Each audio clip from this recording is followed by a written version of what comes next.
All right, I see everybody getting in their seats. Some feedback, not too bad. All right. If everybody's ready, we're going to call this joint meeting of the Charlotte County, Punta Gorda MPO and the Sarasota Manatee MPO to order for Monday, January 27th, 2025. Can I ask everyone to please rise for the Pledge of Allegiance? I pledge allegiance to the flag of the United States of America and to the republic for which it stands, one nation, under God, indivisible, with liberty and justice for all.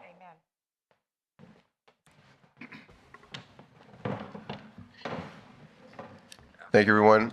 Ms. Eubanks, do we have a quorum from both MPOs? Yes, we do. Yes, we do. Very good. I appreciate that. All right. We are now up to item number 2, which is public comment on any of the agenda items we're going to address today. If anybody from the public wishes to speak, you'll have 3 minutes.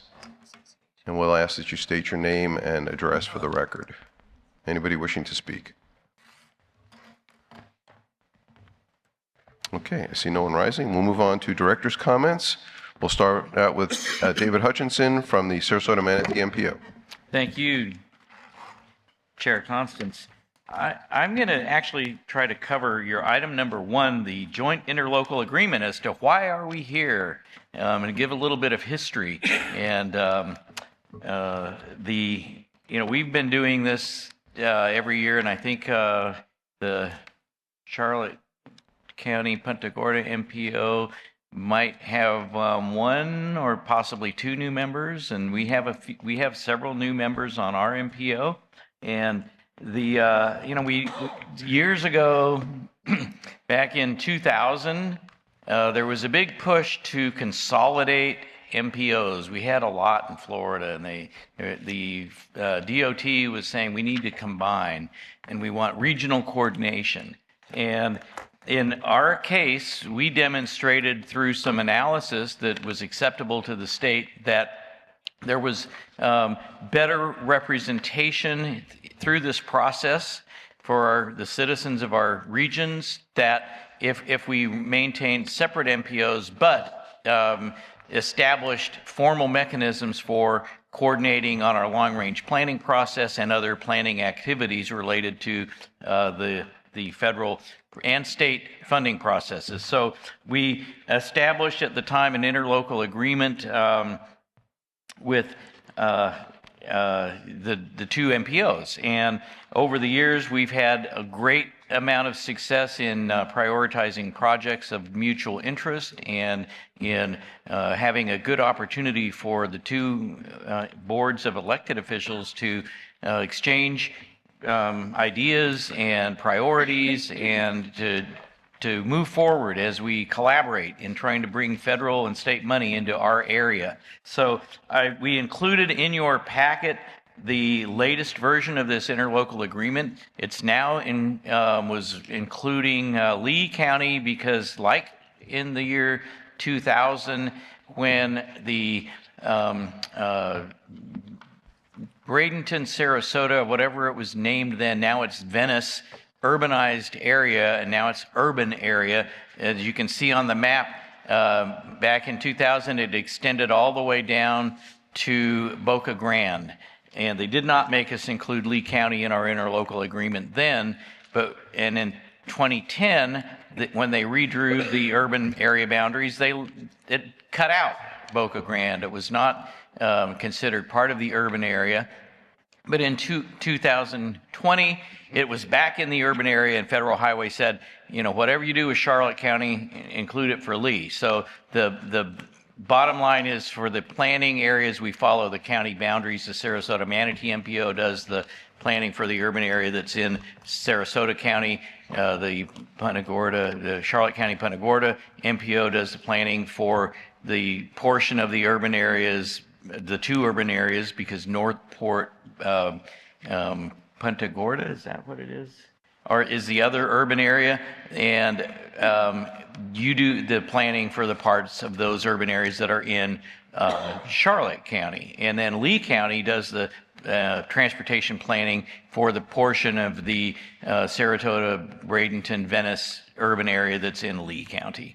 So that's the bottom line, and we come up with a rotation, and we try to get some equitable split of money, of trip money, and we continue to collaborate on our long-range plans. We'll talk more about that later. But that's my introductory comment, and that will save us a little time on the agenda. Thank you. Thank you very much. We'll move on to Mr. Harris from Charlotte County, Punta Gorda MPO. Yes, sir. Thank you, Chairman Constance. I'll be brief with my comments, and I will add to what my colleague Dave has said about the coordination, the regional coordination for planning.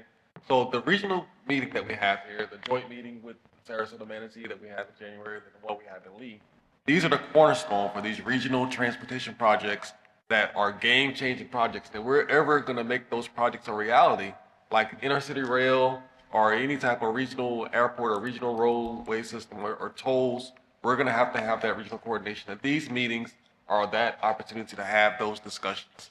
I know 2050 may seem like a long ways away, but planning is the foundation for those projects in the future to be great and solid. And when you look back and your kids look back, they'll say these boards make those great decisions, that we have such diverse and multimodal transportation in Southwest Florida. And with that, I'll leave my comments at that. Thank you very much. Yeah, and I think it's important that we have these collaborations, as you've well pointed out. I didn't have an opportunity to speak, so I'm going to take a little personal privilege here and first thank my co-chair, Commissioner Neander, for helping with this meeting, and thank the Sarasota Manatee MPO for hosting us once again here in Venice.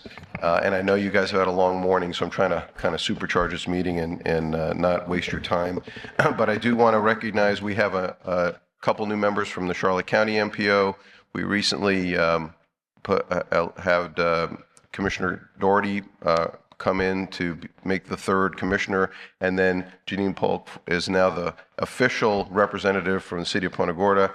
And I don't see TJ Thornberry, but he's the one who's been representing the airport. And then from Sarasota Manatee, we have Jason Bearden from Manatee County, George Krause from Manatee County, and then Teresa Mast from Sarasota County. So those were new members that were added. And of course, we have Mr. Wayne Gaither, who is stepping in for LK Nandem, the secretary. And if there's no other comments, I'm going to turn it over for the FDOT report to Mr. Gaither. Mr. Chair, just a few comments. My apologies. We did have a prior to this one, so it will be somewhat of a recap on some of the discussion topics. I will be brief, though. So we're back in legislative session season again. One of the things I did want to bring up is there is the opportunity for what is commonly known as earmark projects to come through. While that is an opportunity for the communities to pursue, and I certainly would not, Department of Transportation certainly would not want to sway communities from pursuing such an opportunity. If you choose, there are some repercussions that come with that. Generally speaking, there is not an additional set of funding that comes with an earmark. It generally comes out of the Transportation Trust Fund, which basically means as an MPO organization, you select a list of priority projects, you propose those projects into our work program, we get them programmed, and then if a earmark does come through, you're having to reallocate those funds, basically reprioritizing the priority list that you've already given us to ensure that the earmarked fund of the earmarked project receives funds. I would do so at the expense potentially of an existing project that has already made your list of priority projects lists. The other thing that we work on a recurring basis, this does not impact the Charlotte MPO yet, but it won't be long before you're receiving SU dollars. We do work closely with the Sarasota Manatee staff in ensuring that we are able to maintain concurrency or contingency with our funding that's in place. So we want to ensure that the federal dollars that are allocated are spent or budgeted for a specific year, for a specific phase, and that there's not a bankroll of funding that is left available at the end of the year or during the year. So we want to put every dollar that we've got towards a project as quickly as we can. This helps the district and the department in budgeting and ensuring that we are able to maintain our work program. And then the last is to have a discussion, brief discussion on partnerships and prioritization of projects. Costs go up across the board. That ranges anywhere from design with the intellectual property all the way through right-of-way resources and construction. Everything has gone up. As we are looking at projects that are being submitted through the list of priority projects that are being generated by each of the MPOs, we also look for viable ways to ensure that these projects can be paid for. And sometimes that is best suited through working with the local communities to address funding gaps that may exist to ensure that a project stays within a specific time frame to ensure project continuity. So if we have those opportunities, it's best to have those conversations with your MPO staff early. We'll definitely be in conversations with them to ensure that we have a plan in place for larger projects or projects of high importance that we would just want to make sure don't slip through the cracks. And with that, I think we're good. Thank you, sir. Do you have a comment? I take it back. I think we're not good. There may be a few more. Hi, I'm Pam Barr. I'm the community liaison for Charlotte County and Sarasota Manatee. During this time, we are currently working on the 2024 joint certification programs for each of the MPOs. We are working on the draft right now, and they should be available by mid-February, and we will be reviewing these with the MPOs during the next month. Our completed certification packet will be sent to the central office by June 1st. So far, we're just working with the different MPOs. Previous years for both Sarasota Manatee and for Charlotte, the risk assessment showed that they were a low risk, and I'm hoping that that will continue. Thank you very much. Any questions for Mr. Gaither? All right, seeing none, we'll move on to item 5A, which is the local agreement for joint regional transportation planning and coordination between Charlotte County, Punta Gorda, Lee, and Sarasota Manatee. And I covered that in my remarks. All right, so we're good? We're good on Okay. that. Very good, sir. Thank you. Any comments about that from board? Okay. We'll move on to the presentation. We haven't, we're, instead of 5B, we're going to add 8A, which is the MPO presentation on the Barrier Island implementation plan. Thank you, Ryan Brown, for the record, Deputy Director and Planning Manager. I just want to thank you all for allowing us to add this addendum to your meeting so we could start on time. And with that, I'll introduce Nathan Calasis. We're here with Kittleson & Associates and providing you a brief update on our Barrier Island implementation plan. And I think it's applicable to both communities and what we're dealing with related to resiliency and storm events and how we're looking at evaluating that, not only that side, but really from this aspect, understanding congestion on our barrier islands and what we can do to potentially mitigate some of those issues. So with that, I'll hand it over to Nathan. Good morning. Morning. Thank you for allowing me to be here. So as Ryan said, we were looking at congestion hotspots within the area of the barrier islands, mostly from Anna Maria Island all the way down to like the Minnesota key area. We want to address congestion, improve mobility. There's a small resiliency component where we're looking at case studies around Florida and then looking at what I would call sister islands that may be doing something similar, whether it's Sanibel, the Cape, wherever, seeing what they have and finding what we can incorporate here. Enhancing visitor and resident experience, looking at other, whether it's transit, multimodal solutions, operational solutions, et cetera. Ultimately, want to provide actionable recommendations that could be implemented.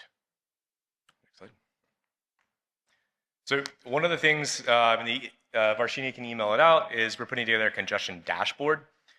So a couple things to note about this. It is scaled, kind of like a heat map, right? Red is the worst, green is the best. Green does not mean it is doing great.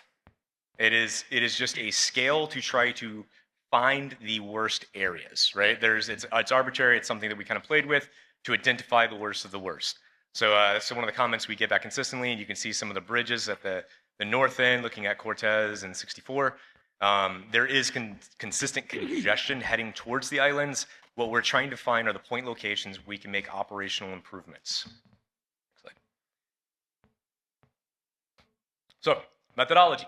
We broke it down into quarter-mile segments, created origin-destination pairs using Python scripts, and then Google Directions API was created using the created segments. So what that is when you're on Google Maps and you're looking at the red spots in traffic, essentially it's that data, that real-time data, but we grabbed it historically and then projected it out. One of the reasons why we projected it out is because you've had a lot of unique events, whether it's COVID, whether it's the hurricanes, where it's impacted your traffic metrics. We don't want to grab something that's artificially low and doesn't reflect what you normally see. Now, it's not perfect. It still includes some of those as an impact. If you think about stock tickers, right? You have up and downs, but you have a general trend. What we're trying to do is draw the trend line. So we looked at what I would call on season, when the seasonal residents are here, and then more of when the summer visitors are here as well, to try to get our congestion metrics. It was put at 1 hour increments, and then those segments were ranked.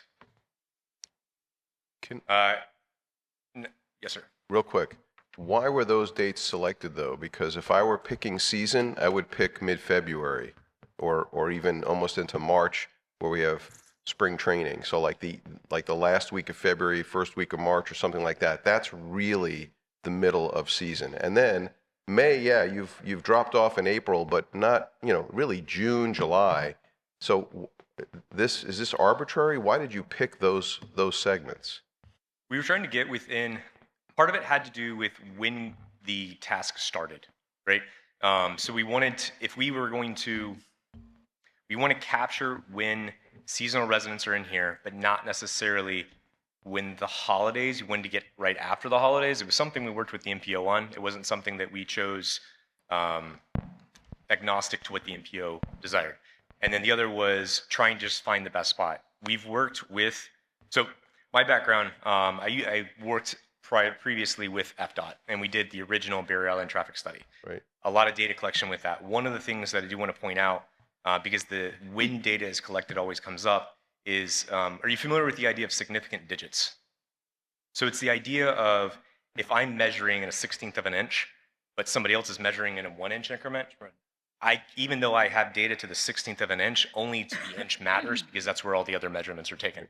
So when it comes to traffic, with the variability in traffic, while it may find the worst of the worst, it may not be your day-to-day. And we're trying to find that like 85th percentile of traffic, where it's not your most severe, which is, let's say, an evacuation, but it's also not your, it's 11 o'clock on a Saturday morning traffic. All right, so you picked lead-in, the beginning and lead-in of season, and the beginning and lead-in of off-season. It seems what you picked those windows as more of an average peak and an average low. Is that what you're saying? We were trying to get different traffic patterns, is what I was trying to say. So we assumed that the seasonal resident pattern may be different than the seasonal visitor pattern. And that's what we were trying to accomplish. Okay. Thank you. Yes. This live. So I have the same issue with the dates that you picked. I don't think they're going to give us what traffic really has looked like over the last 5 years. Just speaking for my Barrier Island, we still got a third of our hotels that are down. And so picking January 14th, we still have the effects of hurricane. And we really don't see peaks till February, March, not January right after Christmas. So I don't know if you're hearing us, that we don't think that these are the right dates if you're looking to analyze congestion, at least on the island I live on. I think there's two concerns that I hear. One is the actual date that you're analyzing traffic, and one is, I don't want the date of 2025 to be analyzed, right? Because you're saying you're still affected. So whether the actual date reflects the traffic is a discussion that we can have. The concern about our hotels are still not open, has been accommodated through using a projected traffic. So that traffic is not an actual count. That is a projection used off of historical counts. And that was the reason why we did it. Otherwise, we'd have to wait for full recovery to be able to do a study like this. So that's what I was explaining. If you think about, if you're looking at a stock ticker, like if you're looking at graphs, you have daily increases and decreases, right? When it opens, when it closes. You may have a dip. You're seeing that dip, but you're still going to rise. What we're trying to do is set that trend line for where it's going to rise in the projected future if those events didn't happen. They still affect the trend line. But you're going to use you're going to go back and use historic data to look at what congestion's been like over let's say the last 5 years. We're going to use historic data projected. You're looking at your projected growth. The model is built using historical traffic data and then looking at your growth rates and how that traffic has grown or decreased over time. It's going to be projected out to what it would be in 2025. It's trying to average, it doesn't remove, say, COVID or the hurricane impacts from the equation, but it tries to mute and average them. Okay, I guess I'd have to see real data to know whether I agree with you or not. Thank you, Vice Mayor. Commissioner Smith. Yeah, I have to, being a resident on Siesta Key for the past 30 years, and being part of the Siesta Key Chamber of Commerce most of that time, I can tell you the restaurants and retail that Valentine's Day is kickoff of the season on Siesta Key and many other parts of Sarasota County. So I'd have to agree with my counterparts here is that January 20th, it's dead. I mean, the 14th, we have a holiday influx around Christmas. Then the folks leave, usually during January 14th to the 20th. And then on the 14th, like I said, they're back and they'll be with us into April. So I totally disagree with the dates. And if we're really trying to talk about congestion, we need to have the correct time of the year. So, I'll wait to see the report, but I'm telling you right now, January 14th to the 20th is not in season on CSD. So real quick, you said this was not agnostic, that FDOT gave you, so did FDOT give you these dates? No, sir. When I was talking about FDOT was the experience that I had at the previous Barrier Island study. When we're looking at where the traffic goes, it's critical to the point that we need to have the right traffic patterns, but the difference between 100 vehicles one day and an extra and less than 100 the next doesn't make a big impact in the analysis usually. Because what you're doing is you're taking those movements that have different patterns and you're building on a set of assumptions. So when you get to the accuracy of it, it is a scientific assessment as good as we can, but it's never going to completely reflect what you see in the field that day. No traffic analysis would. It's all built on assumptions and projections, and that's what we try to do is get to where we can. The statement about the significant digits in FDOT was more of just saying that for instance, signalization, meeting the warrants for a signal. There generally won't be a significant difference unless you're right on the threshold between 1 month and the next. You're going to meet it or you won't, aside from very, very unique cases and signals, or you're on the threshold. But there's so much traffic here that a lot of what we're doing, you're going to see queue spillback, whether it's at any peak hour, you're going to start to see queue spillback. We can reevaluate the dates, but it's something we're going to have to discuss with the MPO because it would push back the date for the schedule for the study. I mean, certainly early in the season, you're going to be seeing the flow, the effects of inflow to the area. But as far as peak daily loads, you're going to see that more in the dates that were addressed in this discussion. So I don't know. It's glaring. Having lived here as long as we all have lived here, we know when traffic's highest, and we also know when it's lowest. And I would pick August because it's brutally hot. Nobody's here. August, September, it's dead. that would be the time to do the low traffic counts. So it's not to me intuitive. It looks kind of close, but somewhat arbitrary. So I'm still trying to understand, how you cued in on that. But let's let you finish with the presentation if there's no other questions. We can have further conversations with Yeah. about it. Go ahead. So the top locations, not all of these are going to be studied. We got the top 14. Some of these, there is an issue with the data. Like for instance, the first one, Canal Road and Ocean Boulevard, is not one that we're going to study. That's a 4-way stop with a lot of on-street parking. The metrics that were used, I think, are picking up the characteristics of the traffic that are meeting a 4-way stop and are searching for parking. And you see that a couple different times. For instance, like the Blackburn Point Bridge, you see it as well. Manatee Key, it's fragmented data. So what we're doing is we're looking at those locations, verifying, like kind of gut checking it to make sure that it's right.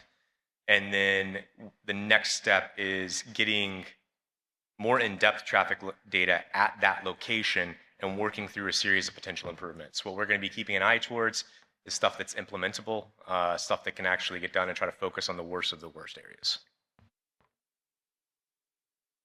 And then a quick map just showing kind of globally where these locations are popping up at.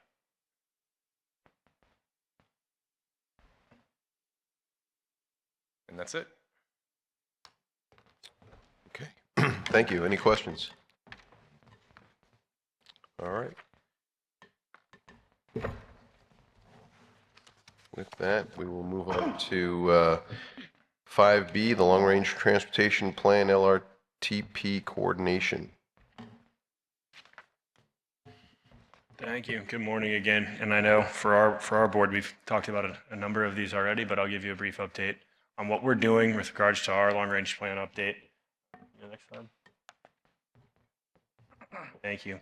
So a little bit more about what we did. I covered basically what we're doing with our cost feasible plan, but here's a little bit more of an update and background of what we've done to this point.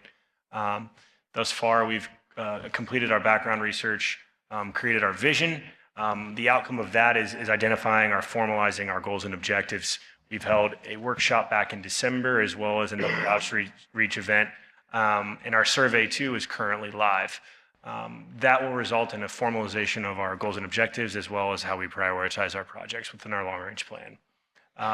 We're also looking at how we are going to develop our cost feasible plan based on these goals and objectives. As I mentioned to our board previously, there's a lot of upcoming activities related to a forum as well as a survey and input from your local jurisdictions on what should be incorporated into our cost feasible plan.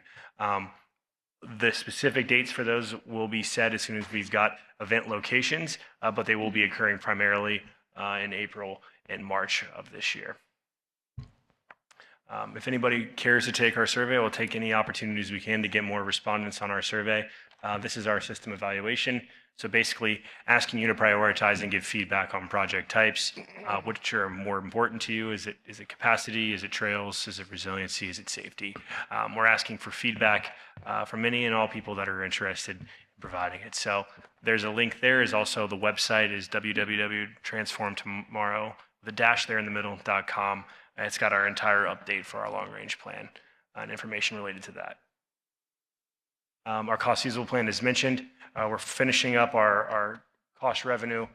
We've received feedback from all jurisdictions on their local cost revenues. We've got a pretty good idea of what the state and federal revenues look like. So we'll be wrapping that up here in January.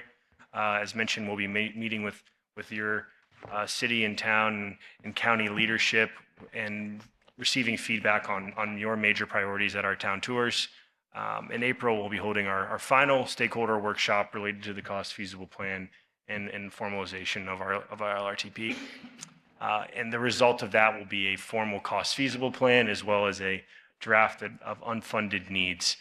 There's a number of things that go into our cost feasible projects and related to both our studies, DOT studies, your local priorities, as well as anything that was identified in the prior LRTP or unfunded needs. And I'll wait till after this to cover this because that's another item on here. But really for us, we're working in coordination with LAX and the Charlotte team, as well as the other members of District 1 related to the cost feasible model development. I provided the mapping for you all in our prior meeting. But really, the effort here is to better understand traffic demand management and understanding where those trips will be applied to the network. We received some good comments back, and we're continuing to receive comments back on the E+C, or the existing plus committed network, that allows those trips to be mapped. We're kind of there right after alternative 2. We've gotten feedback on that. We're moving towards alternative 3.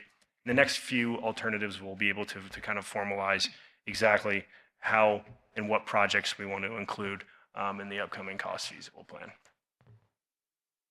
So with that, I'll hand it over to Lax in Charlotte County. Good morning, Commissioners. Lax Gorda with Charlotte County-Punta MPO. I'm going to be short and brief with that. Our vision statement is moving Charlotte forward, and our consultant for 2050 long-range plan is Kim Leon and Associates. He could not be available for this meeting today. So I'm going to cover the major elements that we are focusing on for our long-range transportation plan. The first is 2050 SC data development. That's where we start our projecting populations for 2050. Next is goals, objectives, and performance measures. We received a draft revenue forecast from DOT. So that is the basis for our cost feasible network. The next steps are public outreach, cost feasible, developing cost feasible projects, and finally the adoption October 2nd. Next slide, please. So as indicated, our first step in doing 2050 long-range plan is developing your socioeconomic data, which we, the MPO board, Charlotte MPO board adapted this task in December 2023. The next step was developing goals, objectives, and performance indicators. These were based upon your federal planning factors and the state emphasis areas as well. We received a draft revenues estimate. We hope to receive a revised estimates sometime sooner. The revenue estimates for the current 2050 LRTP stands around $700 million. That still leaves us some unfunded needs. If at all we get all the money that is stated there, we could finish majority of the projects. So under federal and state, one thing I wanted to mention is the trip dollars, which is for the entire District 1. That amount came out to be $9.2 million. May not be enough. As we said, we can cover that topic later in the agenda under regional trip projects. Please. So as far as the public outreach, MPO staff, with the help of the Charlotte County staff, prepared an LRTP introduction video, and we have a short survey with a QR code on our MPO website.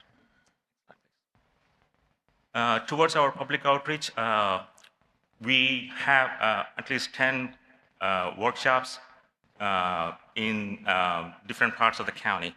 So the 3 needs public workshops are, the dates are reflected there. So those are all set as of now. The cost feasible workshops is where we try to solicit and see which projects are feasible with the funding available. The draft packet of LRTP, we are planning to take on August 4th. The final adoption is October 2nd. With that, I'm happy to answer any questions. Any questions? Okay, thank you very much. All right, with that, we'll move on to item 5C, which is River Road. Great. Seems to be a topic that we bring up and discuss every year. And I think, I'd be happy to let Sarasota County provide some more updates as well. But I know we've worked closely with the department over the last several years, as well as with Sarasota County to move this priority forward. I know it's equally as important to us as it is to Charlotte and Punta Gorda MPO as well. There's been great progress on the northern segment from I-75 to US 41, currently under construction and moving forward. Also included a handout for you all as well from Sarasota County that mentions next phases. Primarily, the MPO's role is working with the department to make sure that any upcoming efforts, if made available, that the MPO is able to support those. We've identified it in our 2045 LRTP from US 41 down to Winchester as an opportunity for other roadway funds not SU or federal discretionary funds from the MPO, but other roadway funds that may be available through the department. We've also identified this as, and you'll hear from Nina and our staff, related to trails, but an important connection to Charlotte County through Sarasota County for our regional trails network. I don't want to take up too much of your time on that, but we are making great forward progress with related to River Road, and we'll continue to evaluate all opportunities for local, state, and federal funding to continue to move this priority forward. For us, we have not too much to say on this project, but we are happy to see the dirt is flying on River Road. It's kind of a major evacuation route for residents of Inglewood that falls in Sarasota, in Charlotte County. So we're happy to see that River Road finally being constructed and finished 4-lane. I'm also happy to see that Winchester Boulevard, North Winchester Boulevard, as a 4-laning in there in Sarasota Manatee's LRTP. That it kind of helps to our residents in Rotunda. To just give a brief synopsis of what we have done so far, the Charlotte MPO board did approve our State Road 776 corridor study back in 2021. So this corridor study identified several intersections right along the county line. One is Winchester Boulevard, Pine Street, Beach Road. This all leads to Sarasota County. So we do have both short-term and long-term recommendations for these intersections. And I believe there is a public workshop coming up sooner, sometime in second week of February, to solicit public input. That is part of the DOT's public hearing that will be conducted in the month of February. So with that, I do not have anything to say. So 2 quick questions. One is, what is the completion date for the current 41 to 75? Because it's moving along. I mean, they keep switching traffic onto the new road, and I see progress every time I drive on it. It's great progress. I'll refer to Wayne for the exact date of that, but I know it is intended to be in the next year or so. Mr. Chair, if it's okay with Yeah. you, I'll start making a couple emails to see if I can get the exact date for that project to be completed, and I believe it's report within back, the next year. hopefully this meeting. I mean, is it in 25 or is it going to be next year? It's on 26, but really, I think effectively completed, right? There'll be other elements that need to be tied together. but Absolutely. Yeah. Yes. There's still a lot of elevation, and Yeah. but And our hope is that we can maintain, and I know I've talked to Commissioner Nunder and everyone else about continuing moving this and progressing this further south, right? And what the MPO can do to support south of US 41. As mentioned in the model earlier, if you do take a look at that map, there is a significant, black stripe there on US 41 by River Road, and that, that means out in future years projecting, traffic delays based off of growth. So we know this is going to be a significant regional and important issue that we're going to continue to address. And, the MPO will do what we can to make sure we have resources available to move this project forward. well, no doubt. I mean, I'm appreciative that segment 1 is on the map, and I'm just curious. The 2002 Winchester Boulevard, was that the money that Charlotte County spent in Sarasota County? Because back then we spent that may not be on here. We spent over $13 million in Sarasota County, and that's $1998. So I'd love for somebody to figure out what that's worth today, because that to us is very, very important. I mean, that's why we've supported River Road for the last decade, is because we know that's the end result of moving our people out of harm's way to get to the highway. So we really need to close that gap. And nothing you've said, makes me concerned at all. I'm just reinforcing the fact that we spent significant dollars 25 years ago, which today would probably be closer to 50 million or more. So think about how constrained we were in the late 90s to spend that kind of money to make sure that our Western County area could be connected to River Road to go north, because we saw it as such a significant ability to move folks out of there. Yeah. Absolutely. And I think that's the county is well aware of that as well, and the MPO is too. I mean, we're looking at I would say in a 9-figure plus investment at this point for the county, the MPO, and in our local jurisdictions, and we'll continue to make that a priority. The MPO is here to assist in that, and I know the department understands, even with the state swap, the importance of this segment to make sure that it was moving people out of harm's way, and then we have better connectivity to our partners in the south. So yeah. And I never really fully understood the gravity of this roadway when I first came into office over a decade ago. Tiger grants were being proposed for the first time, and everybody got all excited. We never got one, but we'd been working on trying to get this done for 20 years prior to that. So the fact that Sarasota County has been able to move the needle, that this MPO to our north has been able to move the needle so significantly in the last 5 years, believe you me, we all understand and we appreciate it. We're just, we don't want to, we want that momentum to continue. So thank you very much for the update. Appreciate it. Anybody else? All right. Thank you. And we'll move on to 5D, which is regional trails. Good morning. My name is Nina Venture, Senior Planner, Sarasota Manatee MPO staff. Like I said, I'll be working with LAX to give you an update on our regional trail activities along the Florida Gulf Coast Trail. But before I do that, because I will forget later, I want to say mark your calendars. On February 5th and February 6th, Office of Greenways and Trails, Florida Greenways and Trails Foundation, Trust for Public Land, and FDOT will be co-hosting the 2025 Florida Greenways and Trails Summit right here at the Venice Community Center. Registration closes January 31st. So if you haven't registered yet, if you're interested in understanding the dynamics that go into trails planning to trails delivery, this will be a really good event for you to attend. Yes, thank you. So as we know, the Florida Gulf Coast Trail is a regional trail network that spans from Pinellas County all the way down to Collier County. Charlotte County, Sarasota, and Manatee are just a piece of that puzzle. So at least in Sarasota, Manatee, the last year has been a very exciting time for trails in the two-county area. We've seen a lot of activity in both Manatee and Sarasota counties. This is the list that I could muster. We've got about 11 projects that have some level of funding, some level of movement. A good bit of that is related to the Legacy Trail, and then we have movement onto the Gateway Greenway in Manatee County as well. This was sent out with your agenda packet, so you can look deeper into these projects on your own time. But the projects that have the black stars next to them, those are projects that the local jurisdiction submitted to the state for SunTrail funding to move those projects forward and into the next phase. And then those stars that have the blue color are projects that currently have SunTrail funding on them or will have SunTrail funding. So we have several projects in different phases, all moving into construction in the next phase. So this is a look at where all those projects are in the Sarasota and Manatee area.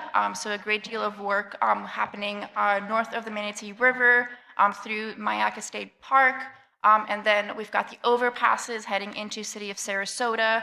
A good bit of work being done taking the trail east towards Nathan Benderson across I-75, which is from the northern extension of the Legacy Trail, and then also movement in South Sarasota County to bring the War Middle Springs connector into War Middle Springs, and then a lot of work happening at the local level on South River Road as well. So that's just where those projects are located. So I'll focus on just a couple of projects here. This is South River Road. South River Road will connect Welland Park, Mayaca State Forest, and Englewood. This is a project that's happening with a great deal of coordination between Trust for Public Land, Sarasota County, and the private developer. My understanding, it is a local project, and it is into the design phase. So this is good project progress. Another relevant project here is the War Middle Springs connector. The design phase is underway, and this is happening at the local level. Design phase is being funded with city park impact fees as well as Friends of the Legacy Trail donations.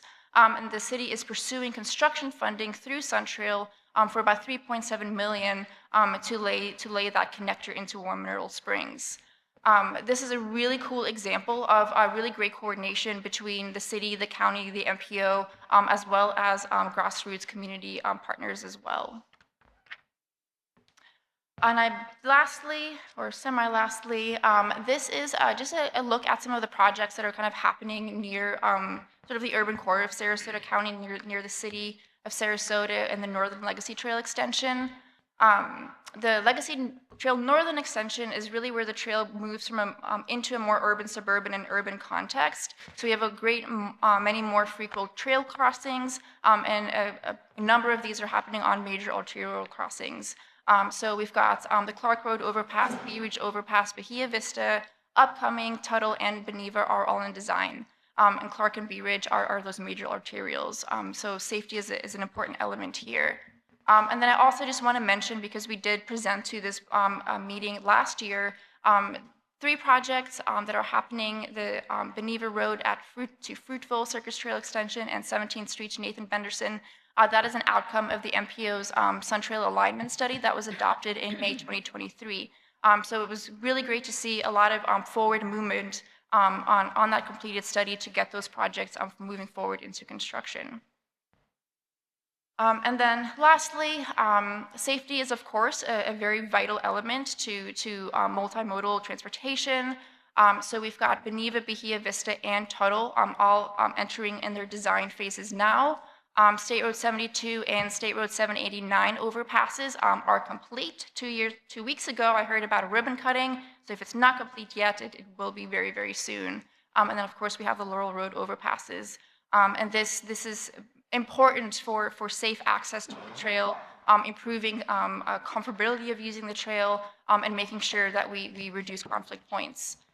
You'll also see that some of these segments, Clark, Bee Ridge, and Fruitville, are highlighted in a darker red color. These segments are on the MPO's high injury network, which brings our attention to these as being very important safety issues. And then I also wanted to point out at the State Road 780 Fruitville Road and Beneva intersection, this is a dangerous intersection. It was identified in our safety action plan a few years ago. It continues to be a dangerous intersection, and it will be a future trail crossing. And so through action brought forward through the Community Traffic Safety Team, FDOT was able to work with the city and the county to implement leading pedestrian intervals at that intersection. And that will go a great way to improving safety at that intersection. Again, this was a great deal of coordination that happened at various levels, and it is a future trail crossing, so a lot of preemptive action here to work on that. And then I'll hand it over to Lax. For us, next slide, please. Hang on a second. We have a question. Thank you for that presentation. I get a lot of questions about the trail and the connectivity. If you could send me a copy of your full presentation, I would appreciate it. The visuals make it easier for me to share the overall picture, so I would appreciate it. Thank you. Absolutely. Thank you. Thank you. Go ahead. So majority of our Sun Trail network falls on state roads. So one is on US 41 and 776. So the map that you see here shows the current existing program, partially funded projects. Next slide, please. So there are totally 5 projects in Charlotte County that are funded through Sun Trail. 3 are strictly Sun Trail dollars. And the last 2 projects that you see on the slides are funded with multiple sources. So we are still looking for construction on State Road 776. The construction for one of the projects on 776 from July to US 41 is $21 million. So we are looking all means of support from FDOT and other Sun Trails if we all can get funds to fund that project. Right now, these projects are in design. The last 2 projects are in construction and design. So those are all the 5 projects that you see on the Sun Trail network. What we completed so far, and kind of back to square one after Hurricane Milton. So Harbor Walk project, this has been completed in January 2019. As of October 24, after the Hurricane Milton, the Harbor Walk project has completely destroyed. So we are looking for money wherever possible, either from FDOT or FEMA. We're trying to piggyback whatever funds we could be able to get to rebuild that vital connection for bike and peds right on US 41. The North Fork Alligator Creek, this project has been completed in 2020 for close to $1 million. Next slide, please. So the 3 projects that are in the funding phase are partially funded, are the one that you see on the map. We received close to $4 million for all of these projects. Some of the sections of projects 1 and 2 are still unfunded. The goal of Sunrail projects is to move the traffic away from your travel lanes to make it safer. As Nina was indicating, the goal is to make all modes of transportations to be safe. So, that's all I got for this. Any questions? Any questions? My only point is, how do we make that harbor walk more resilient? Because, you know, we could rebuild it tomorrow, and if a storm, just like the one, any kind of storm surge comes, we've lost 90% of all of our docks in Charlotte County and Sarasota County. I mean, it's been a mess, man. You know, this whole, actually, all of this MPO, both of these regions have been devastated. So, I mean, resiliency, I think, has to be built into the plan. It's not just get us money to put back what was there, but how do we make it make sense? This is kind of a lesson learned for all of us, Yeah. how not to build projects. So we got to come up with the different materials that can sustain the winds or the bridge erosions that we can see all the time. If I could comment on that one project, Commissioner, I was actually the project manager for that lab project when it was built. It came back from the structural engineer that they should make it more resilient with composite decking, which is what the county did. They increased the cost. So the other suggestion to make things more resilient is to raise things up, and that's really pretty much all you can do. They did the composite decking, which doubled the price of the project, and there was no funding for it because it was funded through the lab program. And the lab program usually requires the local jurisdiction, you know, fund any cost overruns. But at the time, LK did find additional funding to complete the project.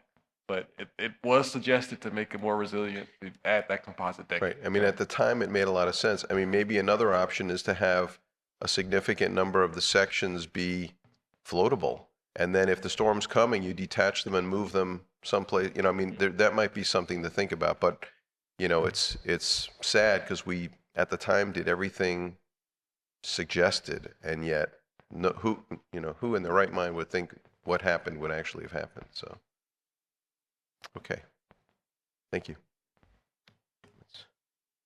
All right, we're on to the Joint Transportation Regional Incentive Program Project Priority List. 5E. Thank you. Yes, we just wanted to bring this before you today. It's an item that we're not voting on. We'll vote individually, but Charlotte, as well as Polk County, for the Sarasota Manatee MPO, we have Joint Trip Priority List Transportation Regional Incentive Program. So projects that are regional in nature, there is a small funding source. I don't know if Wayne has a number for us this year, but it is not a significant amount of money on an annual basis. I believe last year was in the $8 million was the ballpark for the entire, same this year, so for the entire district. So while the numbers on this list might seem very high, I don't think that they're actually going to be funded entirely using TRIP funding. We did have some TRIP funding allocated into Manatee County in the last year with about $3 million from Moccasin Wallow, segment 3. So we did move the list around a little bit. Bear in mind, this is a very early draft. Charlotte County will be bringing your all to your respective board, and we'll be bringing this list to ours in March as well, and then in May for a vote. So we'll continue to work with our local jurisdiction staff to sort through. These are just the applications that we receive during our project priority process. So that's really all I have on this front. No action on this today. Just wanted to make you aware of the projects that were brought forward at this point. Very good, thank you. For Charlotte County, Punta Gorda MPO, our number one regional project is always Harper View Road. We've been looking to fund that project for a while. As Ryan was saying, the TRIP dollars are not much, close to $9 million for entire District 1. Anything that could help to subsidize the local funds would be a benefit and win for us. So Thank you. The status quo remains. So Harper View Road will be our number one project and will be on the top of our list. So that I'm looking to add. Question? One more thing, I've been asked to share that the wreck at mile marker 203 has been cleared, thanks to information from Wayne. It was about a 5-hour cleanup, and a gravel truck and 2 vehicles were involved, and after about 5 hours and 30 minutes, it's been cleared, so the interstate is back open. So hopefully your travel will be a little bit easier. Yes, sir. Mr. Mr. Gates. Chair, the board also asked for an update on the potential finishing for River Road.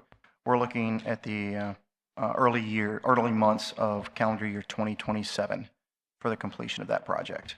27. Yes, early calendar year. So it could very well be before that, but we're anticipating the date that we're utilizing for the public is early 2027.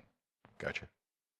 Yeah, I mean, you know. We were programming that out to be a later, late 2026 timeframe.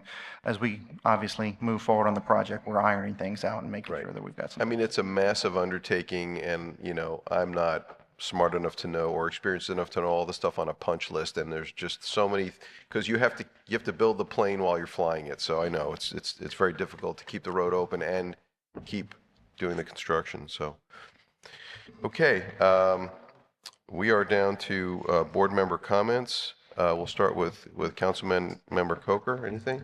Oh, Commissioner Constance? Yes, sir. We had an agenda item E, Joint Transportation Regional the proposed interchange. I think we skipped over it. Number 3. Did I? Proposed new I-75 interchange to White. You're right. We did. And actually, it's funny because I was looking through the notes here and I said, we never talked about this, but okay, yeah, let's go back to that, please.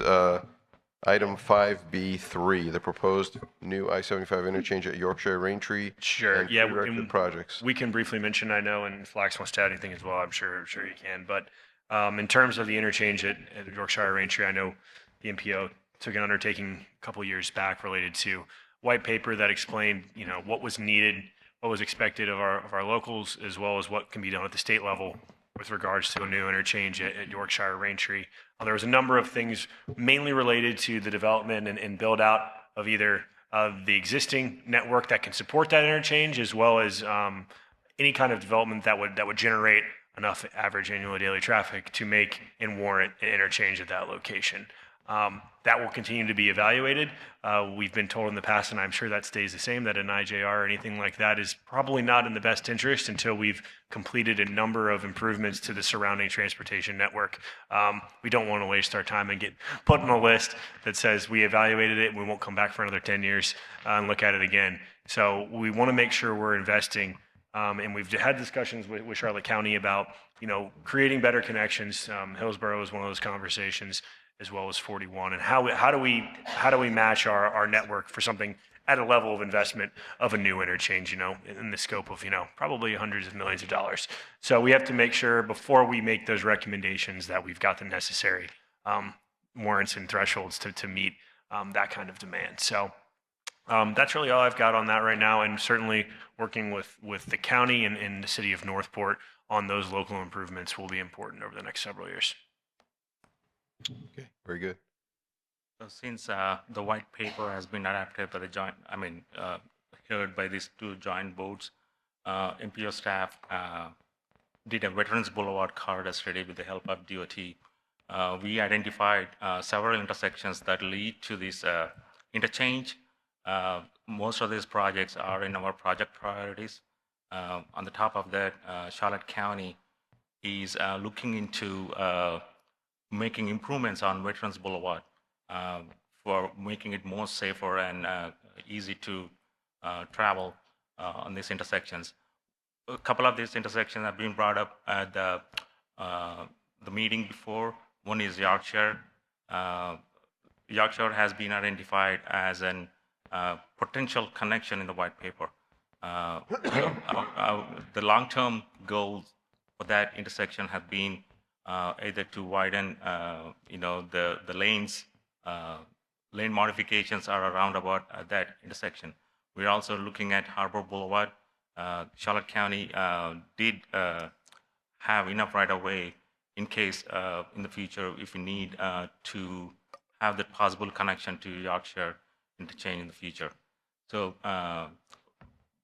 We are coordinating with our regional Sarasota Manatee as far as getting the projects in our alternative 3 to see if that even feasible to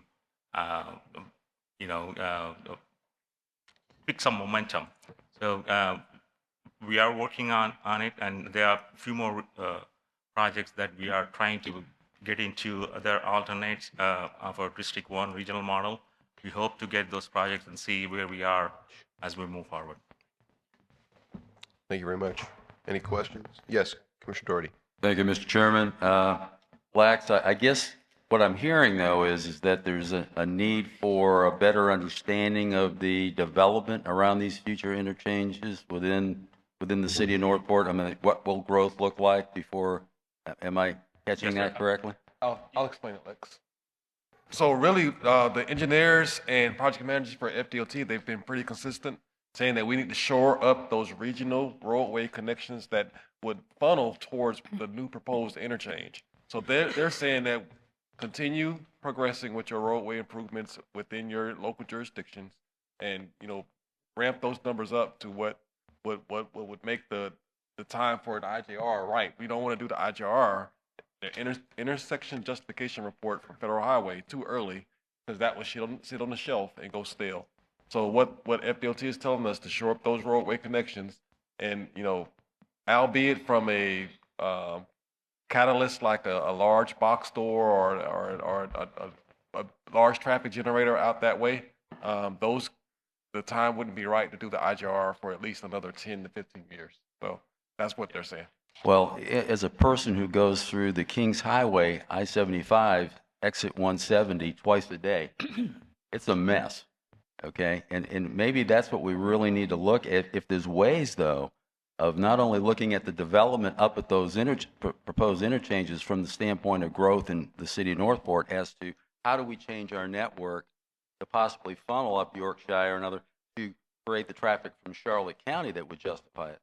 That's maybe something that hasn't been looked at or thought about. And that's exactly the idea, right? It has to be, the generation of traffic has to meet thresholds, right? Right now, we're looking in thousands of trips. It needs to be in tens of thousands of trips to generate. So yes, looking at connections to Charlotte County would potentially pull people off of Kings Highway and utilize that. Yes, that's I guess what I'm saying, not just the city of Northport generation, but what we can channel up to those interchanges from Charlotte County would be logical. Absolutely. Thank you.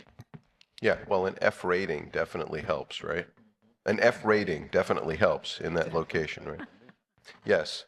Yes, just as a quick update, the city of Northport has just rewritten its its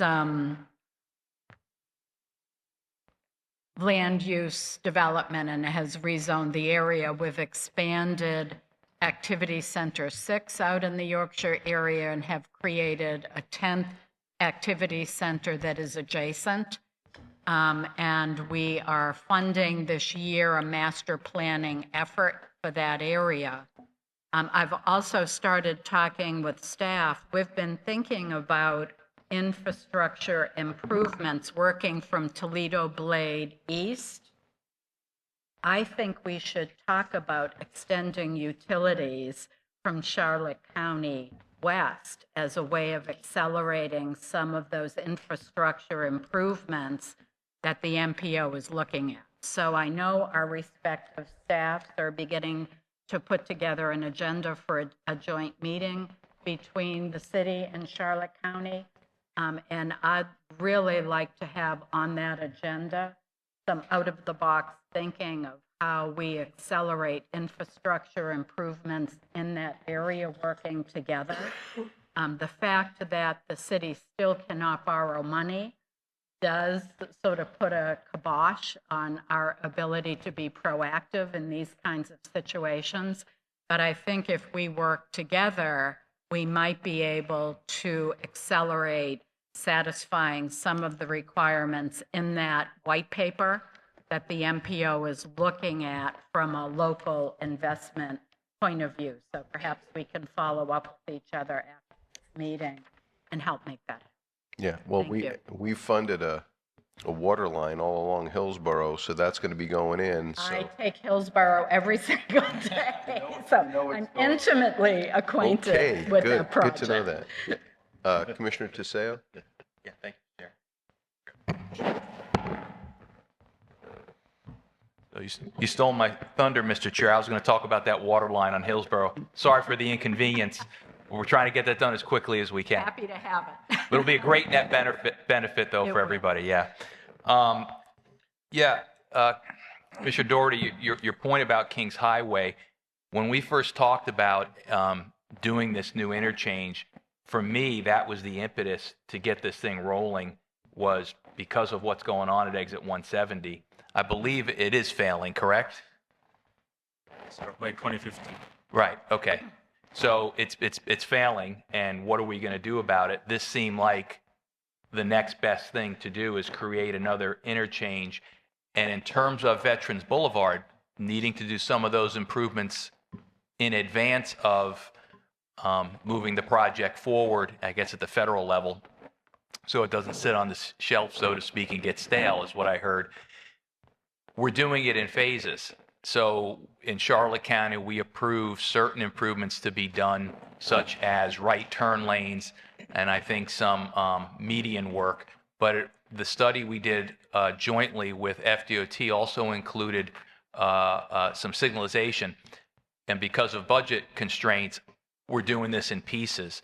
So what would be the projected timeline, Dewan, and maybe you can refresh my memory, on the improvements we're doing now, and then when would all the improvements be done on veterans that would allow us to move forward with this interchange project?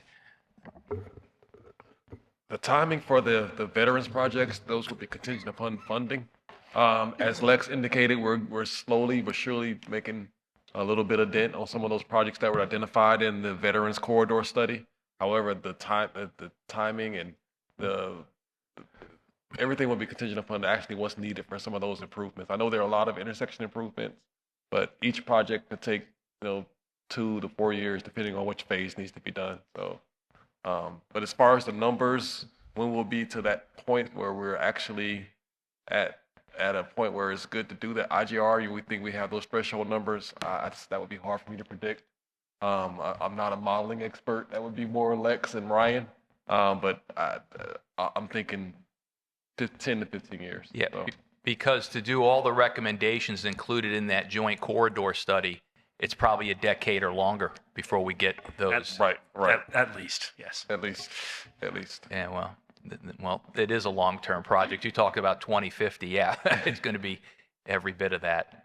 However, the discussions we're having now, these are key discussions because we're talking about infrastructure, utilities. Those things are all ideal for spurring, development, economic development, especially out near the interstate. I mean, if developers are listening now, I bet you their ears are perking up a little bit. So I'll end there. In response to Mrs. Langdon, I used to ride my bike years ago back in the 90s down Price Boulevard. Now I wouldn't get caught on that road on a bicycle.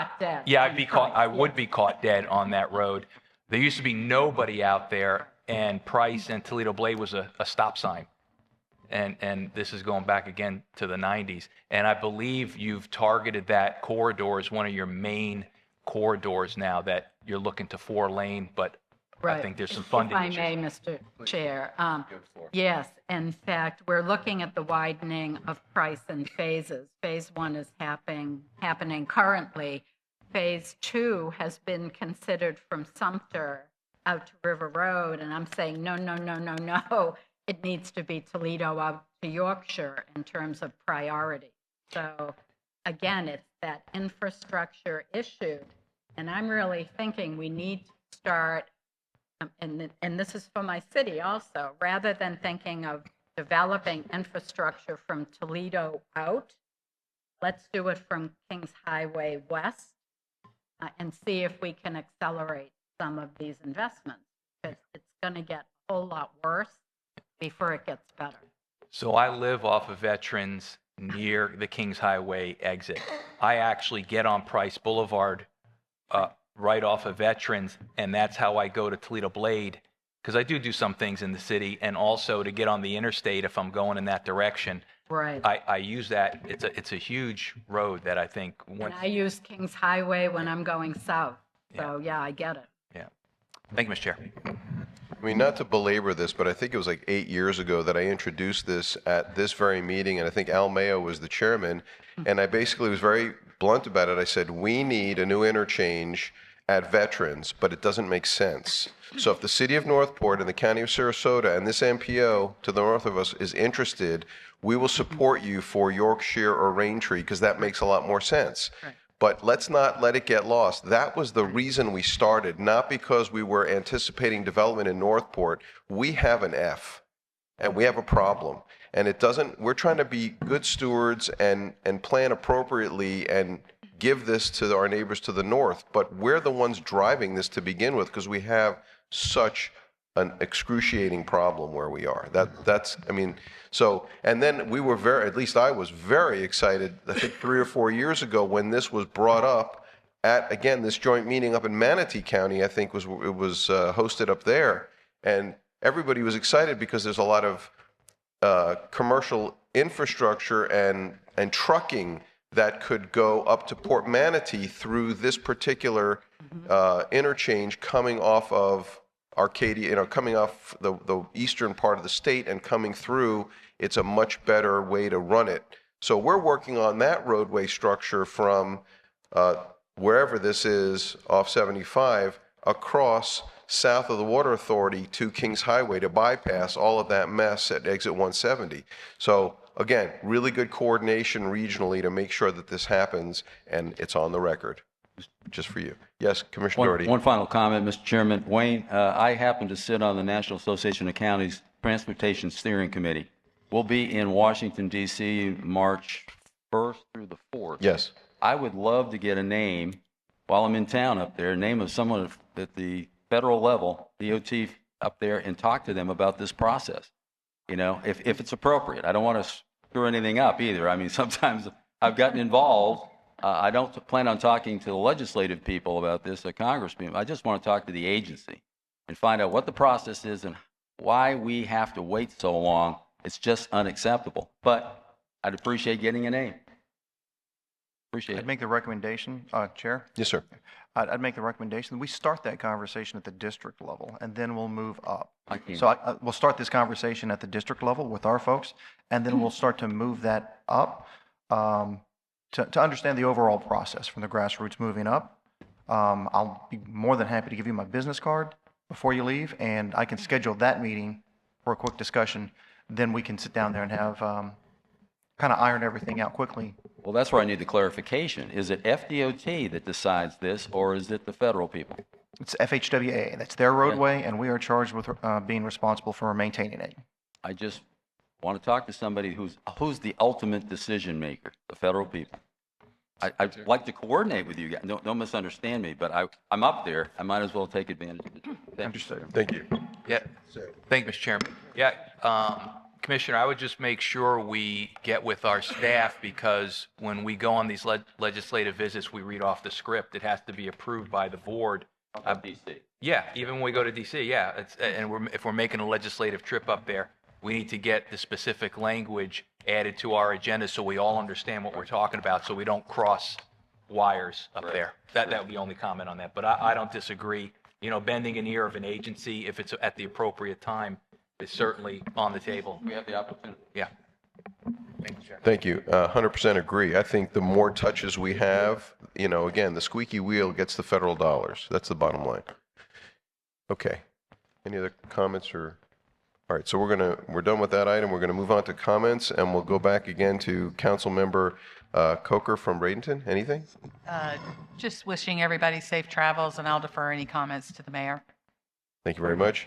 Move on to Vice Mayor Emmerich from Northport. I have nothing, thank you. Thank you.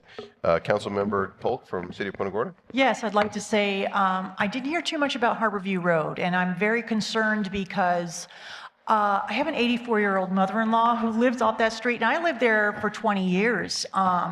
And so many truckers coming down that way, 18-wheelers, huge, fuel tankers. It's mostly residential down that street, so I don't understand why they're using Harborview Road. It is 45 miles an hour. Maybe lower it to 35, I don't know, or stop those truckers from coming down that way. They have no business driving on that. People are riding their bikes. Like I said, it's residential. People are walking on that street, on that road, and it's probably one of the worst connectors between I-75 and 41. Thank you. Thank you. I'm going to probably weigh in on that and agree with you, because since this project has really crawled, I'm going to bring that up tomorrow at our county meeting and discuss with the other commissioners about what the options are. I don't know about lowering the speed limit. I guess that is an option. If we're not going to be doing anything substantial to that roadway before it's completely reconstructed to 4-lane, maybe truck traffic is going to destroy that road before, its time. And maybe that's something we need to consider, is not having that truck traffic if that's an option. So I think that's a good point. I appreciate you bringing that up. Mayor West from City of Palmetto. Nothing to add at this time, sir. Thank you. Thank you, sir. Commissioner Ahern Koch from City of Sarasota. Thank you. I just wanted to say thank you for your comments about sustainability and building back in a way that is resilient when we have to do that, because we do have to do a lot of it. So it's a really important thing to consider. It's amazing when you get spanked by Mother Nature how it changes your whole outlook on things. Vice Chair Mayor Brown from City of Bradenton. Thank you. No, I'll just be short. I just think that these meetings are good, even though some of the stuff we talked about may not have as much to do with us to the north or you to the south, but when we get together, we do learn and see why one thing will be more important to us and compared to you, but it's all the same traffic. We're the same region, and we need to know what's going on to the north just as you do to the south, because we're all interconnected and we all have the same hopes and dreams for our citizens. It's great to be at the table, and it's crazy. We have to have this ability to talk regionally and go outside our county to meet. So it's really important. Thank you for that. I'm going to skip the chair for the end. Commissioner Sale.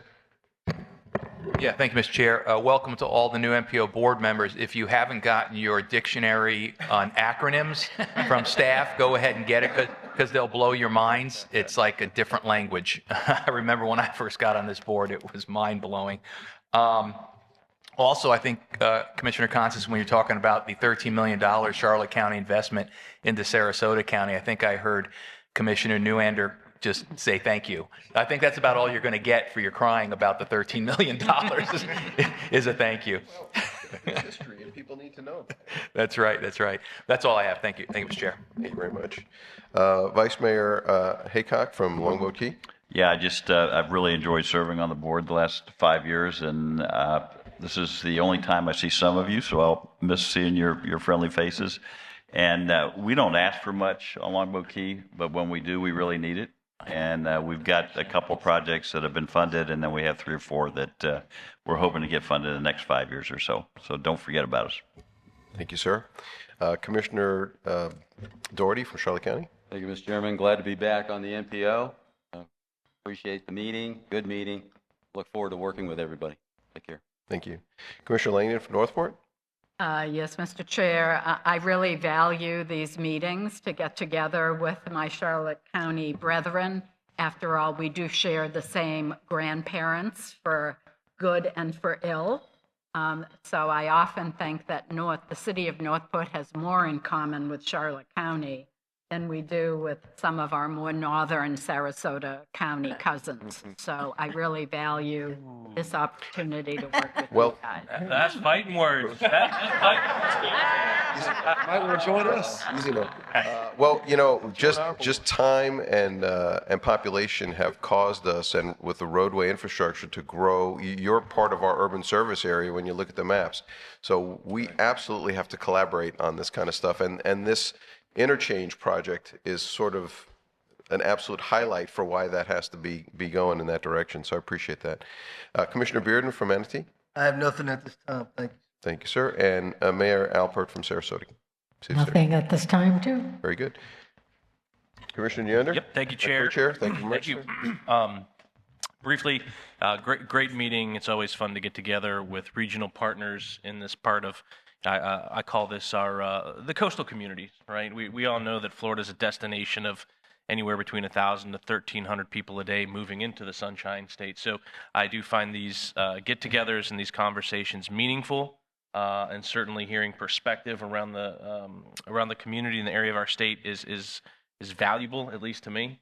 And knowing that we have a Northport defector down there is also very meaningful. Joe, you know I love you. I'm just kidding, but I certainly appreciate the opportunity. And yes, thank you for. I didn't know the history of River Road and those inner workings and those relationships that happen and predate certainly my existence here, but yours, it is meaningful. And yes, thank you for that. So I hope everybody has a great rest of the week, and thank you, Chair. Thank you. And just real brief, talking about this, we haven't really met since the 2 major storms in October, and I just wanted to give everybody kind of a super brief update. I'm also a physician when I'm not a commissioner, and the storms were so bad that it permanently closed the hospital in Punta Gorda. That hospital is 3 feet above flood. It got flooded in Helene and even worse in Milton. And, so that's the storm cloud that hit. So we are down an entire hospital. In Sarasota, you benefit from a 5-star A-rated healthcare system. So be proud of that and understand that's probably driving as much of your retirement to this area as the Sunshine is. Just think about that. Because if you're older, you want to live someplace where it's wonderful to live, but if you need medical care, you want a top-rated health system. You have that in Sarasota County. So the silver lining is Advent Health bought the other hospital in Port Charlotte, and they own the property in Punta Gorda, but I don't think they're going to rebuild the hospital. So it remains to be seen, but I just think it's so important that we have transportation infrastructure, we have water and sewer and all that good stuff to provide for folks, but healthcare is the other piece of that sort of triangle, and it's something that we have to promote down here because I hope we're all retiring in place. I mean, that's what we came down to Paradise to be here, but having good roadways, adds to all of that. So I appreciate your time and for staying for the meeting, and we tried to keep it efficient, and if there's nothing further, we are adjourned. Thank you. Tiger. Because we have one right now.